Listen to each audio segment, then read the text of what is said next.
Good afternoon, everybody, and thank you for joining Barbara Lambessis and myself for this talk in celebration of the 150th anniversary of the Wallace Fountains. In Britain, Sir Richard Wallace is best known for the Wallace Collection at Hertford House in central London. It was bequeathed to the British nation in 1897 by his widow, Lady Wallace, probably following his wishes. In France, however, Wallace is renowned for two styles of drinking fountain that he presented to the city of Paris. The first one was installed in the Boulevard de la Valette on the 30th of July, 1872.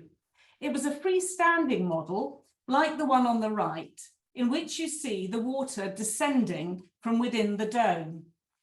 Almost immediately, the French press began referring to the fountains as Les Wallace, and that is how they've been known ever since.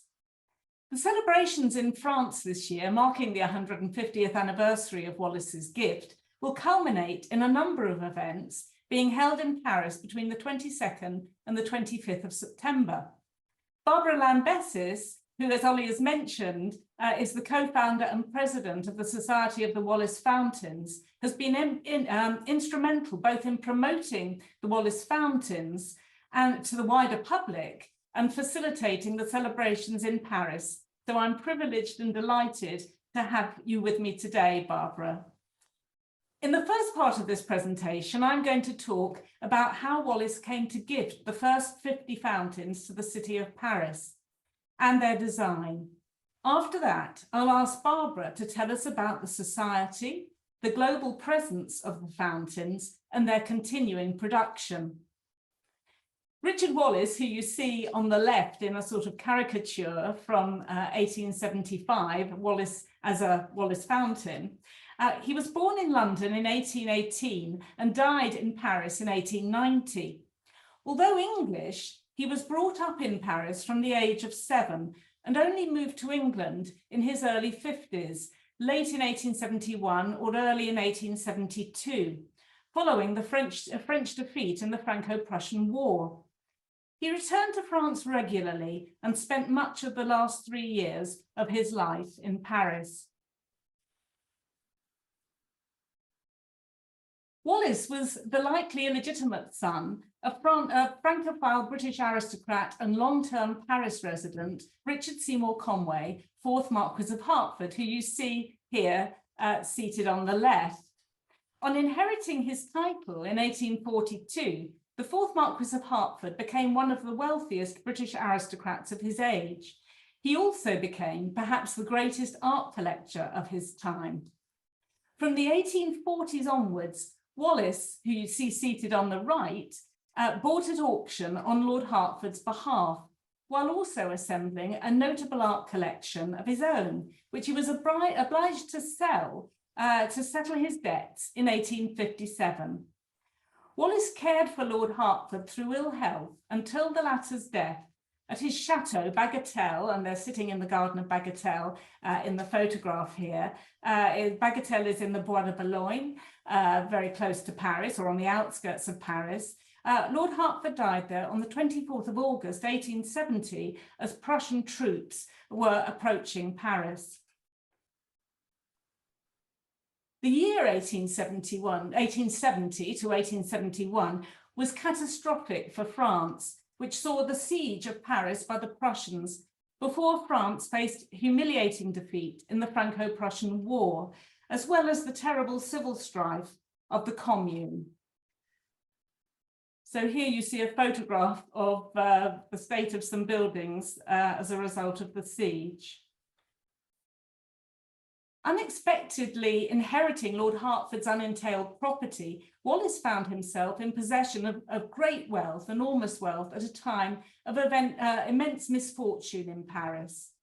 He was of a strongly philanthropic disposition, not only providing donations to causes he supported, but also taking an active personal role in facilitating them. And here you see him in the centre there at the table, chairing a meeting of the British Charitable Fund in Paris on the 10th of March, 1871. He threw himself into charitable work to help all people in Paris who had suffered severe hardship as a result of the war. The gift of the fountains was one of a number of his charitable initiatives at this time, but it was his most enduring legacy in France. For much of the 19th century, the quality of drinking water was very poor in both London and Paris. The problem of access to drinking water was especially acute among the poor, who often lived in very basic conditions. In 1872, the year in which Wallis saw the installation of the first Wallis fountains, 40% of the buildings in Paris were not plumbed into a water supply, the majority in poorer neighbourhoods. As a result, cholera, dysentery, and other waterborne illnesses were rife. And so here you're seeing some water carriers who sold water that was sometimes contaminated to people who didn't have a water supply in their home. This is the only extant photograph of the very desolate slums that encircled Second Empire Paris.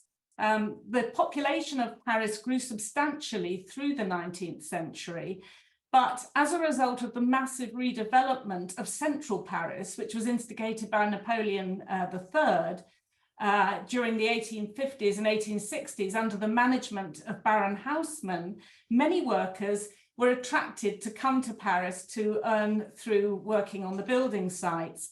They lived in great poverty on the outskirts, and this illustrates that point.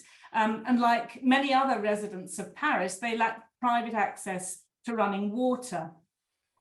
After the destruction of the Franco-Prussian War, which included the loss of aqueducts supplying Paris with water, the need for sources of drinking water was all the more pressing.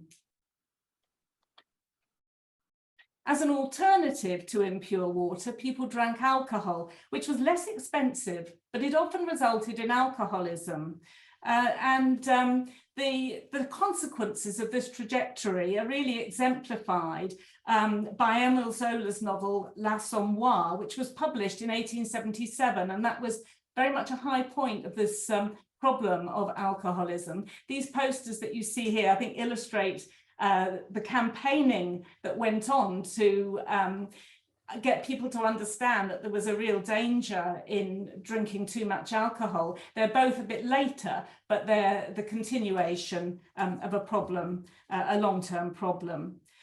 Sir Richard Wallis understood how alcoholism can tear away the social fabric, and he was sympathetic to the temperance movement, which advocated abstention or minimal consumption of alcohol. Wallis had long demonstrated concern about the supply of good quality drinking water. Already around 1850, when he was living in Boulogne-sur-Mer, a fellow Englishman, Alfred Kent, was involved with major hydraulic work there, connected with the improvement of the supply of water to the town's fountains. When in 1853, Kent founded a private company to supply spring water, Wallis became a shareholder, and he went on to retain a keen interest in the company for many years to come. When Wallis decided to donate drinking fountains to the city of Paris, he commissioned the sculptural models from the French sculptor Charles-Auguste Le Bourg, whose image you see on the far left here. The two men had known each other since at least 1869, because in that year, Le Bourg produced the terracotta bust of Richard Wallis that you see second from the left in the slide. In 1872, the year when the first Wallis fountains were installed in Paris, the Wallis Collection's bust of Lady Wallis, which you see third from the left, was made by Le Bourg. And it was exhibited that year in the Paris Salon, presumably made in the same year. Around the same time, Le Bourg, it was around the same time that he produced the posthumous bust of the fourth Marquis of Hertford that you see on the far right. Wallis offered two models of drinking fountain to Paris. 40 examples of the freestanding caryatide model, known as the Grand Model, and 10 examples of a wall-mounted model, which you see on the right. While Wallis paid for their design and production, the city of Paris bore the cost of their plumbing, installation, and maintenance, as well as deciding on their locations. It's often stated that Wallis gave Lebor very specific instructions for the design of the fountains, and even produced some initial sketches of what he wanted. But there's no archival evidence to support this. However, it's apparent from the iconography and style of the fountains that his profound knowledge and appreciation of French culture, especially that of the French Renaissance and the 18th century, were critical to the final designs of the fountains. The fountains were made by the Val d'Osne foundry in Haute-Marne in northeast France. The freestanding fountains are made from more than 80 parts. They were stamped at the top of their octagonal pedestals with the foundry's name on one side and the name of the sculptor and year of their initial production on the other side. So at the top here, you see on the left the Val d'Osne stamp, and on the right, the stamp giving the sculptor's name, Charles Lebor, and SC for sculptor, the sculptor, and then below that, 1872. Fountains with these markings were made prior to 1931, when the GHM foundry took over the fountains production. Fountains manufactured after 1931 are marked at the base with GHM markings, and you see them down at the bottom there on the left and right. The fountains are traditionally painted dark green to blend in with the other Parisian street furniture, such as the Colonne Maurice that you see in the centre, which were and are advertisement stands, and the newspaper kiosks, both of which have domes not dissimilar to the Grand Model fountain, which is 2.97 meters in height. Their colour was intended to harmonise with the city's greenery. And that image on the right is quite interesting. It doesn't show colour, but I chose it because it shows one of the kiosks in the Boulevard des Italiens, right outside the Maison Dorée. And that was absolutely close to where Wallis was living in Paris. The fountains were hugely popular, and people queued to drink from the 2 zinc cups which were attached to them by chains. Although 2 cups only were provided with the fountains, there were 4 fixings for chains on the freestanding model, which provided flexibility with regard to the positioning of each fountain within the street. And if you look at the 2 prints, which were published very shortly after the initial fountains were installed, you can see on the left-hand side with the freestanding model, 2 people drinking from the cups, and also 2 people drinking from cups on the wall-mounted model in the centre. And on the right, a detail of one of the fixings that the chain would go through, and you can see the kind of grotesque ornament. Barbara describes it as elephant head, and you can see it does look a little bit like the curved bit with the opening is reminiscent of an elephant's trunk.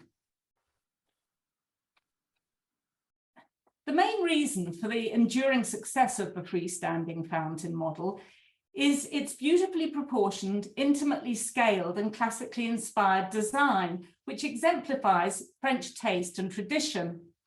The main focus of the design is the 4 caryatide figures. You see 3 of them, of course, on the left-hand side. They bring to mind the best-known caryatides from the ancient Greek Erechtheion in Athens, and you see the replacement caryatides in Athens on the right.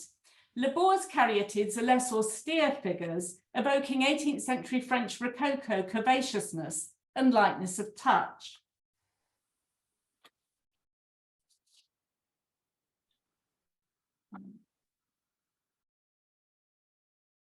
Wallis and Lebour would have known many examples of caryatids in central Paris. These figures were popular in France from the Renaissance to right through to the early 20th century. With his love of Renaissance decorative arts and sculpture, Wallis would have admired these important mid-16th and early 17th century examples all at the Louvre. And on the left, you see inside the Louvre Museum, of course, now, the Salle des Caryatides, with caryatids by Jean Goujon of the mid-16th century. And then in the center, the Three Graces, which were part of a funerary monument to contain the heart of King Henri II by Pilon of, again, mid-16th century. And then on the right-hand side, the Pavillon de l'Horloge in the Cour Carré of the Louvre, where you can see, again, dating to the earlier 17th century, and you can see the four caryatid figures on the top level of the building there. Caryatids were especially fashionable on the facades of buildings in the later 19th century. And in fact, Lebour himself had already created a pair on the facade of a building in the 9th arrondissement in 1865. And it's shown in the center here. The building is shown in the center here, and just to the right of it, a detail showing one of those caryatids. And then you see on the left-hand side some caryatids flanking a doorway, above the doorway from 10 years earlier. Then on the right-hand side, an entrance to Garnier's opera, contemporary with the Wallis fountains. And again, you see these caryatid figures flanking the door. The elegance of the Wallis fountain caryatids is enhanced by the fact that their heads are surmounted by Ionic capital volutes. These scrolled volutes give a softer impression than the more austere square capitals above the caryatids' heads of the Erechtheion. Comparing the fountains in tablature, and you see a detail of the example in the forecourt here at Hertford House, the Wallis collection, comparing the fountains in tablature with examples of Ionic columns and entablature, which you see on the left from Palladio's I Quattro Libri, published in 1570, we can see that while part of the fountain's appeal lies in the variety of its ornament, it also satisfies because of our familiarity with the language of classical architecture, which is familiar through having been incorporated into public buildings in Europe since the Renaissance. Here you see details of the four caryatids on the Wallis fountain at Hertford House. The hair, face, and neckline of each one differs from the others. They're also distinguished by the positions of their legs and feet and the drapings of their tunics. Each head is numbered at the back. Traditionally, the figures are said to personify the human virtues of simplicity, charity, goodness, and sobriety. In the absence of either documentary evidence for this or identifying attributes, I'm not convinced by this theory. But Barbara, I'm delighted to draw you in here because I know that our opinions differ about this. Tell us what your view is. Well, I could find in my research no evidence that they have ever been, the virtues ascribed to these four caryatids have ever been anything different than the four that you just mentioned. Now, whether Wallis himself, who was very interested in symbolism on the fountains, designated the virtues for each of them, remains to be seen, because you're right, he did not, there is no paper trail, so to speak, to prove how they got this attribution. But whether it was legendary, whether it was the press who did it, through the years, only those four virtues have ever been attributed to the fountain. So I tend to feel that there is some evidence that that's so, and some evidence that Richard Wallis was involved with that, because I don't think the general public probably would have subscribed sobriety if they were going to come up with a virtue, but we knew how important that was for Richard Wallace, because he saw how alcoholism was devastating the social fabric of the poor and of their families, and leading to consequences of ill health. So he strongly believed that one needed to have clean drinking water as an alternative, and that it should be free and available to everyone. And so his philosophy is carried out in those four virtues of kindness and of generosity, of meeting a human need, of living simply, drinking water, and remaining sober so we could do our best work in life.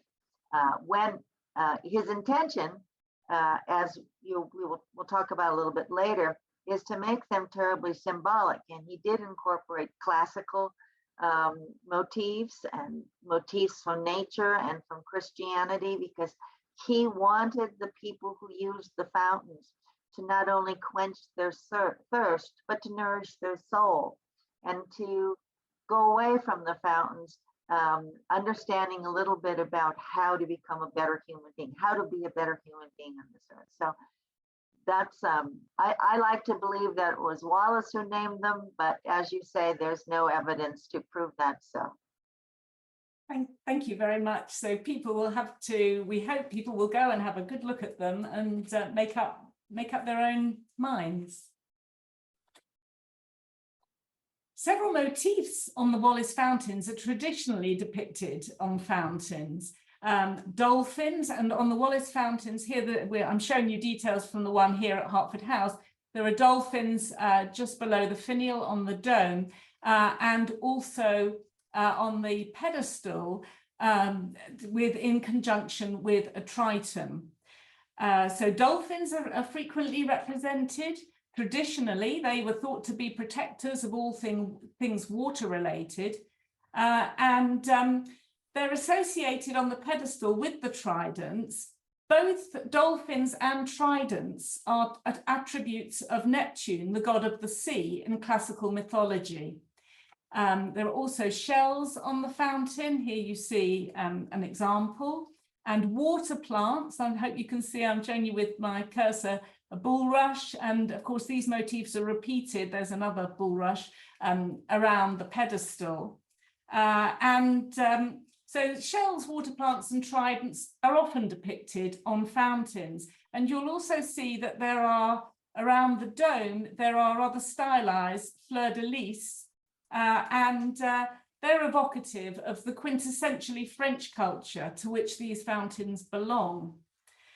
Sir Richard's taste, knowledge and immersion in French Renaissance and 18th century art must surely have profoundly influenced in shaping, really influential in shaping the design of the Wallace fountains. Comparison between, I'm showing you one of a pair of candlesticks in Wallace's collection, and elements of the fountain's design testify, I think, to the depth of his influence. And you can see this pair of fountains, like another pair in the Wallace collection, has the caryatides supporting the kind of vase shape into which the candle would be placed. If you look down at the base of the candlestick, you see that it's got the sort of fish scale motif that we found on the dome of the Wallace fountain. We've got the dolphins, and they are there because when this pair of candlesticks were made in 1781, they were made in celebration of the birth to Louis XVI and Marie Antoinette of the heir to the throne, who was known, his title was Dauphin, which of course is dolphin. So that's the reason for them on this pair of candlesticks.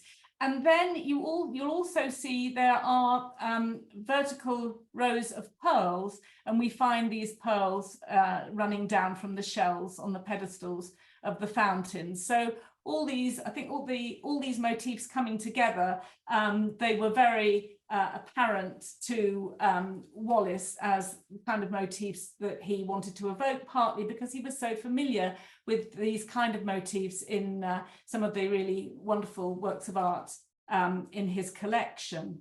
Suzanne, if I might just break Yes, it please. for a second. If you notice the trident on the base, on the pedestal of the fountain, it is pointing up toward the dome. And if you know the mythology of, I'm going to go back to the Greek mythology of Poseidon, not Neptune, but Poseidon. The story goes that when he threw his trident down into the earth, up would spring a sprout of water. So the interesting thing here is that this trident is pointing up to the dome, which is where the source of water is. It's not pointing to the ground. So the water is coming from the dome, and the trident is pointing up to it. Also, the shell, the scallop shell, represents the Christian concept of baptism and renewal. Yes, And I think that Richard Wallace and his wife were rather devout. It doesn't surprise me that Christian symbolism is there. And the pearls are often thought to represent wisdom. You see Wallace used the symbols from classical mythology, from Christianity, and from nature to really design something that was beautiful and hopefully meaningful as well. Oh, thanks very much for adding those insights. I think that's really enriching to think about also the other symbolism in there. There is a wealth of material to think about in connection with these fountains.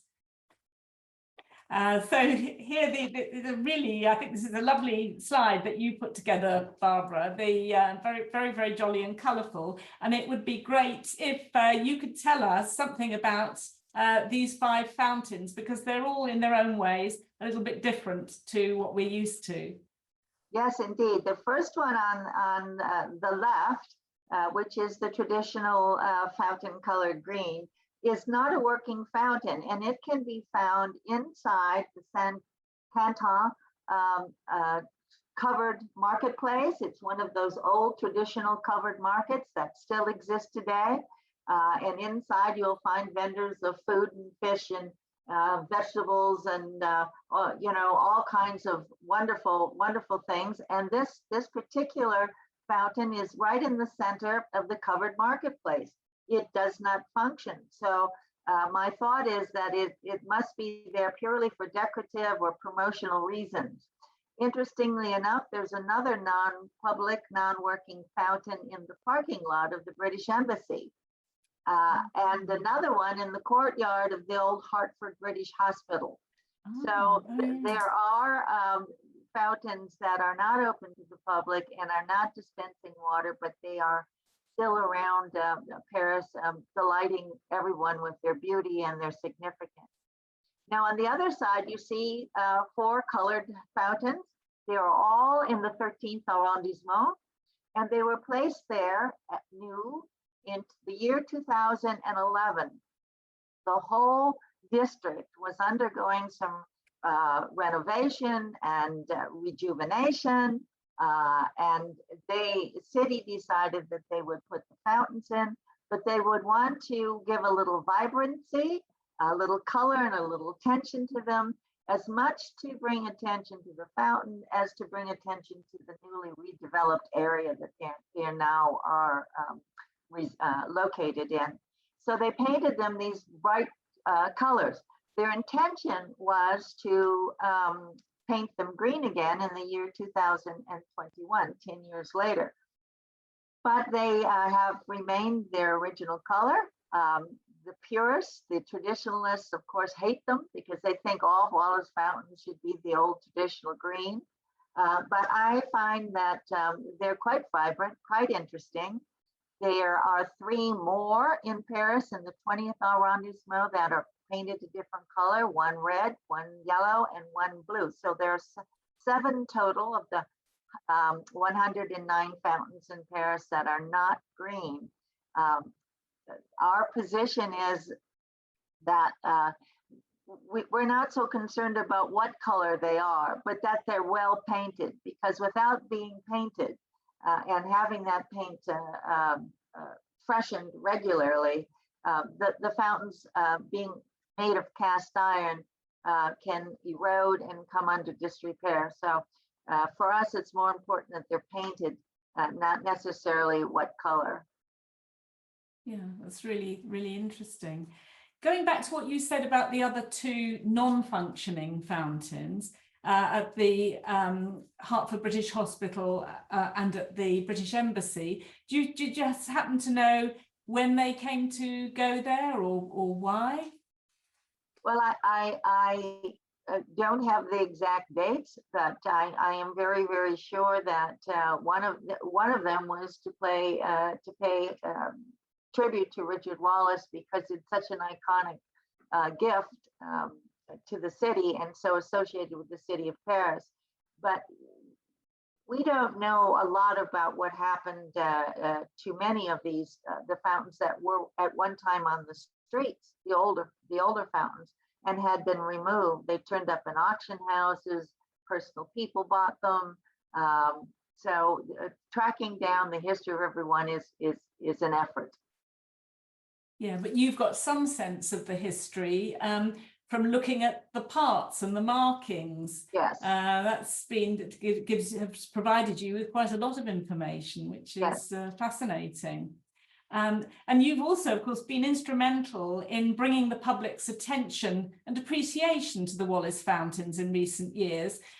You've done that really in two very, very significant ways. And one was through co-founding the Bilingual Society of the Wallace Fountains.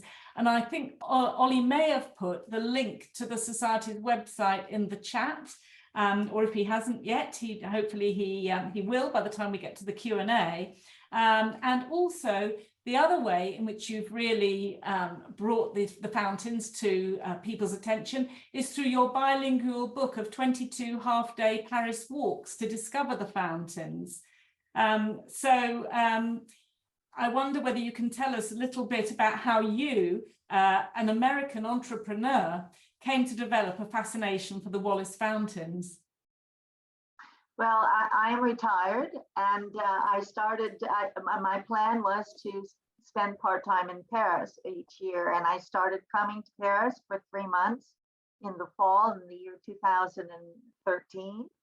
And of course, the first year I went to every museum I could possibly find, and so on. In the second year, I discovered that the joy of living in Paris is the joy of discovery, and that comes when you're wandering the streets, because you never know what you're going to see. You look up, you see an interesting architectural motif, you run across a little garden. You know, everywhere you look, you're surprised and delighted by a new discovery. And one day I ran into a Wallace fountain, and I was so taken back by its sculptural significance, its beauty, its size, its utility. But I knew nothing about that. And when I got back to my apartment, I found a tiny little picture of one in the bottom of a page of a guidebook, and they named them Wallace fountains. Well, that was the clue I needed. And I went to the internet, started looking up, and realized that they had a fascinating history, and that the donor was a fascinating individual, and that they were scattered all over the city. So I decided that I would put a purpose to my wandering, and that a couple of days a week I would go out and find 4 or 5 of the fountains. And I took my camera, and I took my notebook, and I decided I'd document it. I had no idea of why I would do that, or if I would ever use this material. But I knew from past experiences that sometimes down the road you kick yourself you hadn't done the documentation and taken the photographs while you had the chance. So the first year I found 38 of them. And by then I'm now kind of hooked on finding the rest of them and learning as much as I can about them. So my research increased.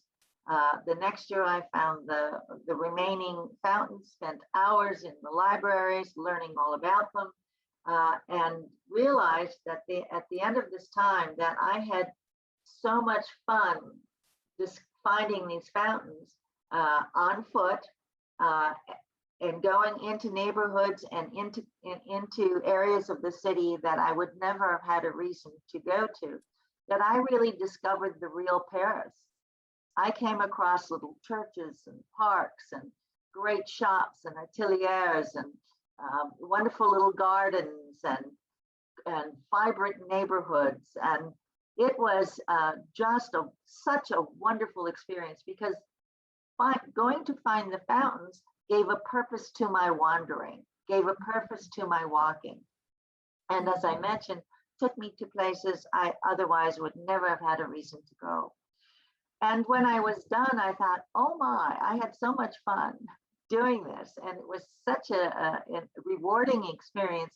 Certainly other visitors and residents might want to do the same thing, finding the fountains as a way to discover the city.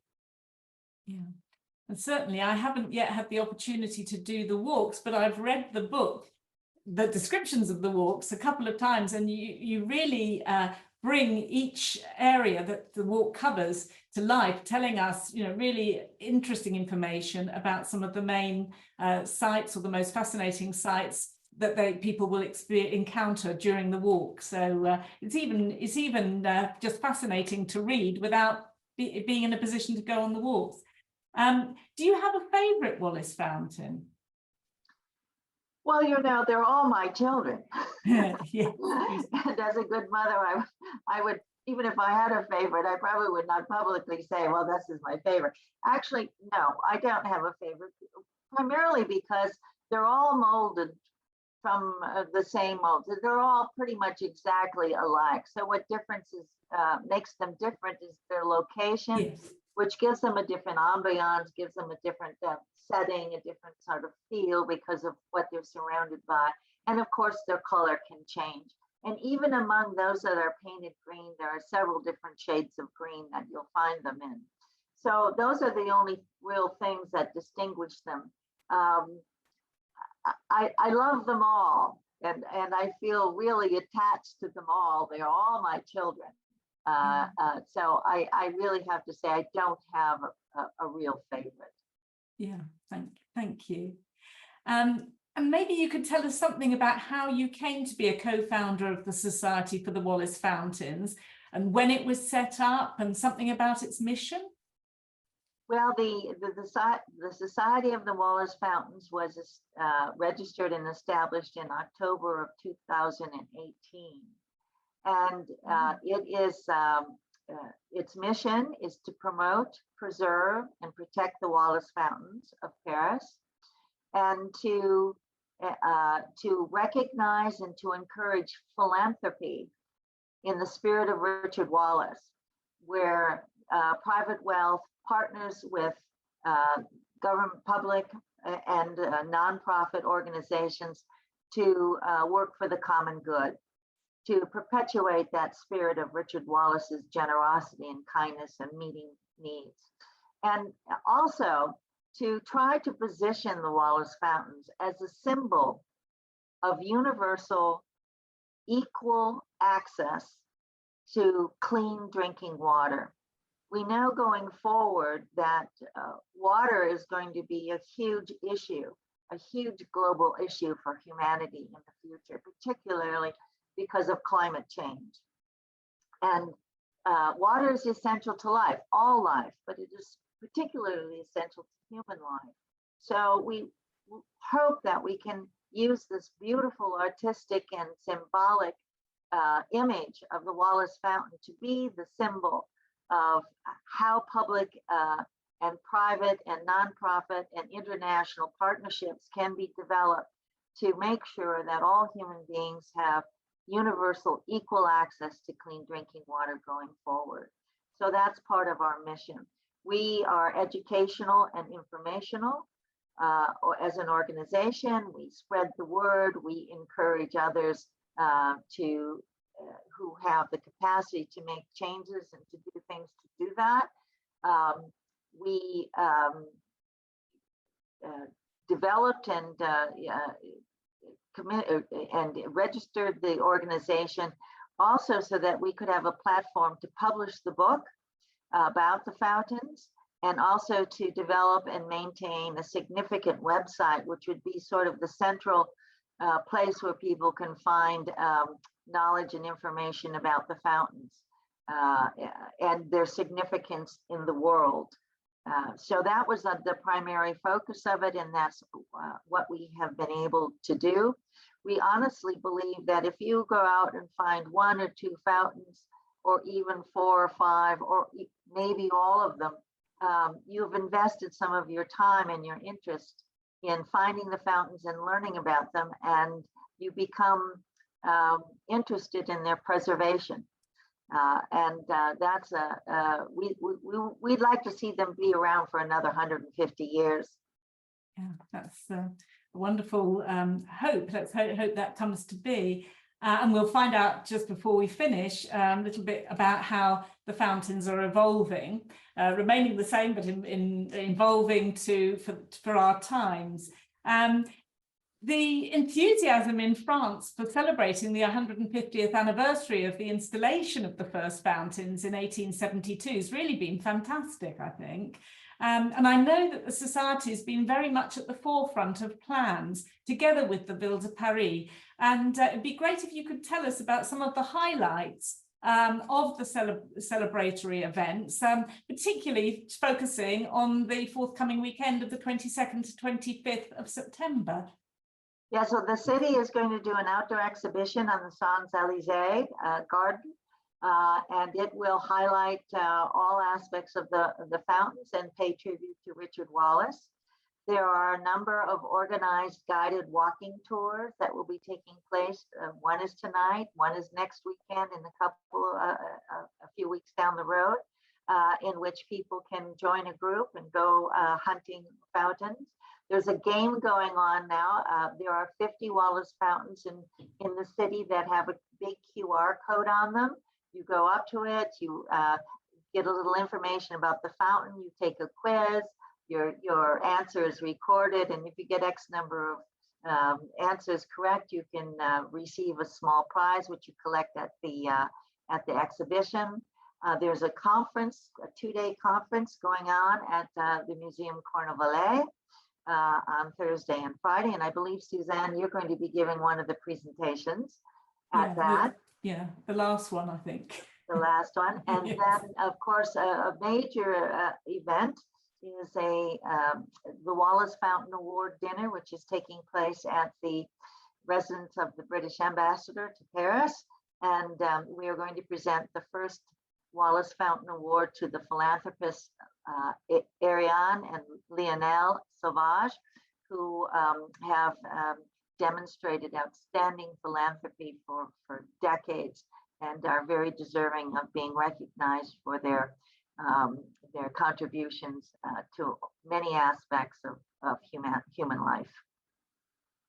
And do you want to add something about the relating to our terracotta bust that we saw earlier of Richard Wallace? Yes, and I forgot to mention that Bagatelle, which was the home of Richard Wallace and the place that he died, is under renovation, and through the Mansard Foundation, and a bust of Richard Wallace, which is a replica in bronze from the terracotta one that is at the Wallace Collection, will be unveiled on Saturday night at a private reception, and it will be on permanent display, paying tribute to Richard Wallace and all that he did for the people of Paris. He became known as the Providence of the poor and the benefactor of Paris for his enormous kind philanthropy and charity during those critically difficult years of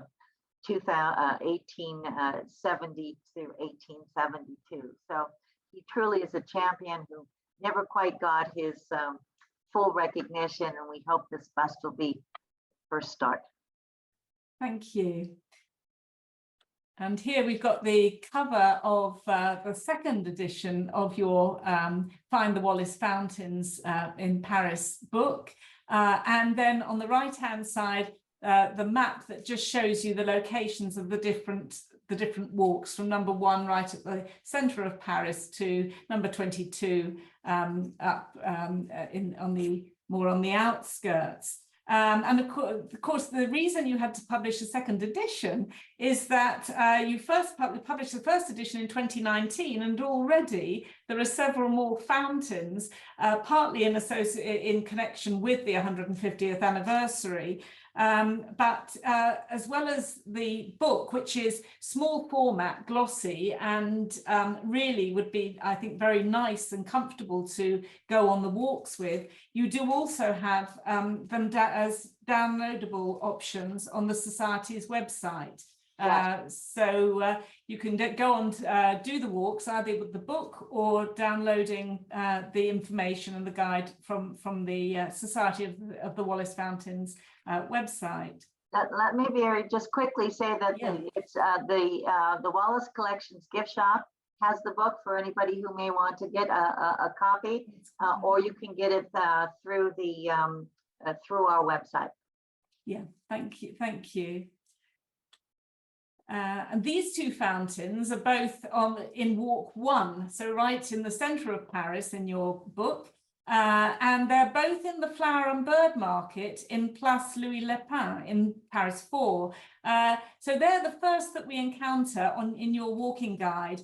Do you happen to know why they're also the only two that are designated as historic monuments? Well, very quickly, it's because, infrastructure is always changing in the city as transportation needs change. The additions of widening of streets for automobile traffic, now narrowing of streets for bicycle traffic. The place is in constant renovation and change. And once you become designated a national monument, you can't move that monument. So these two are in the flower market. It's very unlikely that they will never be moved from these locations. But all of the other fountains are subject to being moved because of the necessity of making changes to keep the city workable, to get the new infrastructure in, to do what they need to do. So they have, the city has flexibility to move them. Thank you. Yeah, that's really interesting. And then there's sometimes confusion about whether these two models of fountain were part of Wallace's gift to Paris or have some association with him. Maybe you could enlighten us about that and why and around when they went into production. Well, very, very quickly, it was because the city was, neighborhoods were writing to the city and demanding that they have a fountain as well, and asking and begging for the fountains. And the city wanted to find a cheaper, less expensive way to meet the need. So the fountain is more of a hydrant, the one on the right. It does pick up, it is a design by the city of Paris. There's the city of Paris crest on it, and it picks up a lot of the symbolic motifs you find on the other Wallace fountains. It is not a Wallace fountain design, or a Wallace design. It was designed by the city, but it tried to coordinate, and they do call it a Wallace fountain. The one on the left was, again, a cheaper model of the grand freestanding model. 30 of those were commissioned at the end of the 1800s, in the 1890s. But the public did not receive them well. They wanted the ones with the caryatids. And so of the 30 that were commissioned and in the city at one time, there are only 2 that remain. Again, we list them as one of the Wallace fountains in the family of Wallace fountains, but they are not actually a true Wallace fountain. Thank you. I know we need to move quite smoothly towards the Q&A, but I just wondered whether you can tell us briefly how it is that the GHM Foundry now produces the Wallace fountains. And on the left, you can see staff there with a newly completed fountain, and in the centre, a schematic drawing of the plumbing for a Wallace fountain. And we'll mention what's on the right in a moment. Well, Richard Wallace ceded the rights to reproduce the fountains to the foundry, which at the time the fountains were made for Paris was the Valdon foundry. over the course of years, name changes and mergers and acquisitions took place, and the company that has morphed into the name GHM bought out Valdon in 1931. And so they merged and they acquired all of the rights to reproduce them, as well as many of the molds. So that is how that has progressed, and that's why the markings on the fountains have changed. Great, thank you. And on the right of the slide, you see some notices that are attached to fountains from the Eau de Paris, who are responsible for the fountains of Paris. Can you tell us just briefly about how the fountains, what those show us, those images, and how the fountains have been adapted so that they're fit for purpose today? I know the attached cups were removed in 1952 for reasons of hygiene. Well, now water conservation is very important. So they have installed, first of all, as experiment, and now they're moving toward doing it on all the fountains, a push button, which you see at the bottom on the left-hand side, so that instead of a steady stream of constantly flowing water, you can dispense only what you need. Also, with climate change and the heat making sometimes Paris summers unbearable, they are working on installing on several of the fountains a misting system that will squirt out a soft mist of water as you approach it, and that of course the evaporation of the mist cools the air around you, so it's to quench your thirst and cool down your body. So they're trying to use today's technology to retrofit the old style of the fountain and keep them useful and for today. That's great. And at the bottom right, what we're seeing is a breakdown of the mineral content. Mineral content, yes. The city of Paris water company, Eau de Paris, wants to promote the use of the water and drinking of the water by saying how safe it is, but also to describe where the source is, where it's coming from, and what is the mineral content of the water that you drink from the fountains. They're all perfectly safe. They're all potable. They're the same as the water you can get from your tap in your home. So we encourage people to drink from them without fear. Thank you very much. They're also turned off in the winter, aren't they? Don't operate in the winter. Yes, so that plumbing doesn't freeze and damage. No, that's great. Now our last slide. Such, of course, is the success of the freestanding model that Wallace fountains can be found in far-flung countries of the world, such as China, where you see the precautions taken with a Wallace fountain during the pandemic. Could you just tell us briefly some of the reasons for the presence of the Wallace fountains in various countries in the world, please, Barbara? That would be great. Well, the foundries took this concept of decorative cast iron, which they invented and they were expert at. They took it to the international exhibitions where people came from all over the world, and because the foundries had the right to resell them to anyone, there were lots of orders being taken in the late 19th century from these international exhibitions where the foundries were using them as a sample of their work. So that's how a lot of them ended up in South America. Others were sister city gifts from the city of Paris to other cities in the world. There were commemorative gifts. And a lot of them we know were simply purchased and taken from one location to another. So they all have their story. We're trying really hard and hope that in the future to be able to do some research and be able to tell the story of the more than 150 of them that are outside of Paris. Thank you. This talk is one component of the Wallace Collection's Meet the Expert celebration of the Wallace fountains. There's also a YouTube video about the Wallace fountain in the Wallace Collection's forecourt. The video is called Expert's Choice, the story of the Wallace fountain at Hertford House. And it explores why the fountain was made for a site in London's East End in 1904 and how it came to move to our courtyard in 1960. Many thanks, Barbara, for joining us today. It's been great to benefit from your knowledge, insights, and especially your enthusiasm. And thank you too for joining us. Next time you're in Paris, I hope you'll discover lots of Wallis fountains. But as Barbara explained, you may well spot them in other locations in France and the wider world too. Thank you.